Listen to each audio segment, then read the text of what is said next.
안녕하세요. 부동산에 대한 알짜 정보를 제공하는 날스한 부동산 TV입니다. 오늘은 GTX 운정중앙역의 주변 개발 계획에 대해서 한번 얘기를 해보려고 합니다. 운정중앙역을 가보신 분들은 어잉? 이상하네. 왜 이렇게 주변이 허허 벌판이지? 이렇게 얘기하시는 분들이 있으실 거예요. 운정중앙역은 앞으로 개발이 예정이 되어 있고요. 얼마 전 그 개발 계획에 대한 자세한 내용이 나왔습니다. 어떻게 예정되어 있는지 한번 최신 자료로 설명해 드리도록 하겠습니다. 네, 먼저 지도를 함께 보시죠. GTX 운정중앙역 주변으로는요, 주상복합 부지, 업무시설 부지, 오피스텔 부지 등으로 나뉘어져 있습니다. 주상복합 부지는요, 1부터 6까지 있는데, 주상복합 3부지와 4부지는 사전 청약을 하고 본 청약에 들어가기 전에 시행사가 사업 포기를 한 부지입니다. 현재는 주상복합 아파트 부지지만 아직 어떻게 될지 계획은 정해지지 않았다는 것을 알고 계시면 되고요. 주상복합 1부지, 2부지, 5부지, 6부지는 인창개발이라는 회사에서 보유를 하고 있습니다. 인창개발은 운정역에 힐스테이트 사업을 진행한 곳으로 알려져 있는데요. 운정 쪽에서 꽤나 사업을 많이 하고 있는 회사라고 보시면 되겠습니다. 그리고 가운데를 보시면요, 분홍색으로 4개 필지가 보이시죠? 이 부지들은 운정중앙역과 가장 붙어있는 부지들로 업무시설, 오피스텔, 상가 등이 들어올 수 있는 부지입니다. 그리고 우측으로 F10 부지가 있는데요. 현재로서는 업무시설, 오피스텔과 상가가 예정이 되어 있습니다. 먼저 주상복합 부지 계획을 볼까요? 4개 부지에 총 1534세대의 아파트가 예정이 되어 있습니다. 84 타입들과 그보다 큰 세대들로 이루어져 있는데요. 약 60% 정도는 34평 아파트고요. 40% 정도는 40평 이상 되는 타입들도 예정이 되어 있다고 보시면 되겠습니다. 지하 3층, 지상 47층 규모고요. 지하 1층, 지상 1층, 지상 2층에는 상가도 같이 건축될 예정으로 보시면 되겠습니다. 가운데 이제 분홍색 부지들을 보면요, 업무시설과 오피스텔이 혼합된 모습을 보실 수 있는데요. 업무시설은 그냥 일반적으로 사무실이라고 생각하시면 될 것 같아요. 4개 필지 중 위쪽은 업무시설만, 아래쪽은 오피스텔을 포함한 필지라고 보시면 되겠습니다. 오피스텔은 2개 필지에서 한 약 600개 정도 지어질 예정이라고 보시면 되겠습니다. 가장 오른쪽 F10 부지는요, 업무시설, 오피스텔, 상가가 혼합된 모습이라고 보시면 되는데요. 왜 이렇게 오피스텔을 많이 짓냐라고 생각을 하실 수가 있는데요.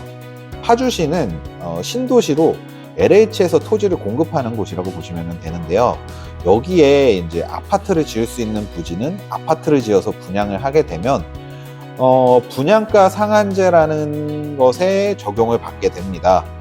그렇게 되면은 이제 그 분양하는 시행사의 사업이 조금 덜 남는다라고 보시면 되고요. 그리고 상업지구의 땅은요, 비싸게 샀는데 업무시설을 지어서 분양이 제대로 안 되면 시행사 입장에서는 수익이 나기가 정말 힘들겠죠. 그래서 오피스텔을 지어서 분양을 하는 거라고 보시면 되겠습니다. 역세권에 상업지역이 있기 때문에 오피스텔은 임대 수요가 꾸준히 있을 것이고, 그 임대 수요를 보고 분양도 어느 정도 잘 될 것이다 라는 시행사의 계산이 깔려 있게 되는 거죠. 지금은 이제 오피스텔 가격 상승은 기대하기가 어렵지만 몇 년 전에 오피스텔이 막 분양이 잘 될 때는 시세 상승도 기대하는 사람들이 많았습니다.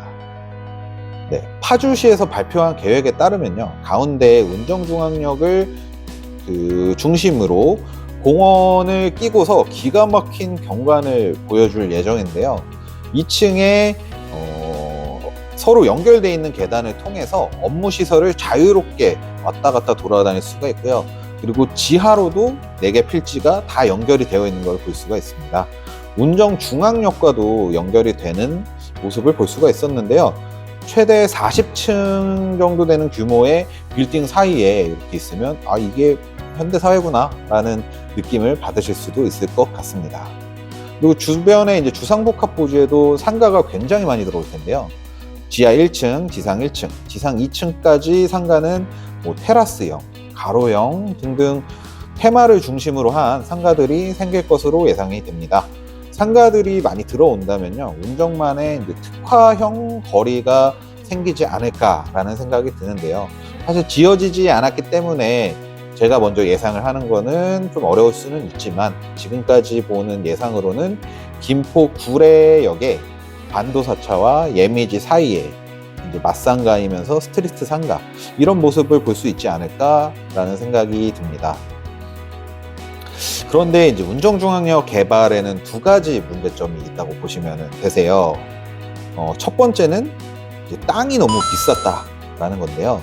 땅이 비쌌고 그때보다 지금 건축비가 많이 올랐으니까 상가나 오피스텔을 분양할 때도 비싸게 나와야 합니다. 근데 이제 비싼 상가에서 임대료를 싸게 받을 이유는 없겠죠? 임대료가 비싼 상가에서는 매출이 그만큼 나와줘야 임차인이 먹고 살 수가 있습니다.